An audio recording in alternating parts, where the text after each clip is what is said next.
This is Lando Favola, Psalm 113. It's 9 verses of praise and very easy to understand. We'll read it all and comment. Verse 1. Praise Yah, praise you servants of Yahweh, praise Yahweh's name. Blessed be Yahweh's name from this time forward and forevermore. From the rising of the sun to the going down of the same, Yahweh's name is to be praised. Yahweh is high above all nations, his glory above the heavens.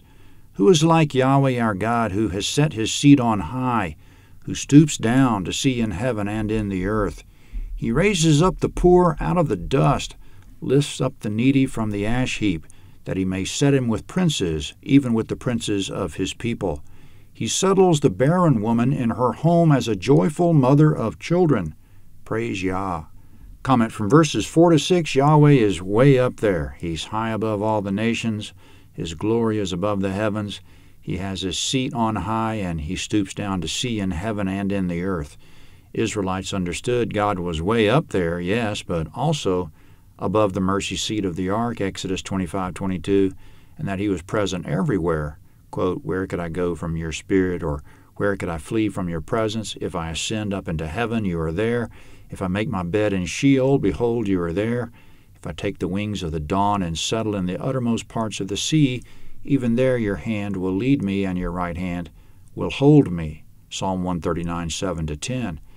On April 12, 1961, Russian cosmonaut Yuri Gagarin was the first person in history to leave Earth and enter outer space. He orbited the Earth one time and landed less than 2 hours after blasting off. Afterward, he famously said he didn't see any God out there on high, which is not surprising because God is invisible, Colossians 1:15, 1 Timothy 1:17, Hebrews 11:27, and 1 Peter 1:8. But of course, Gagarin said that to promote the official Soviet propaganda of atheism, to insult the West and to gloat over them in his moment of victory, not to seriously argue that if God existed, he would have seen him. But yes, in verses 4 to 6 of the psalm, God is way up there on high, but it was already understood by the psalmist he was present on earth and everywhere else.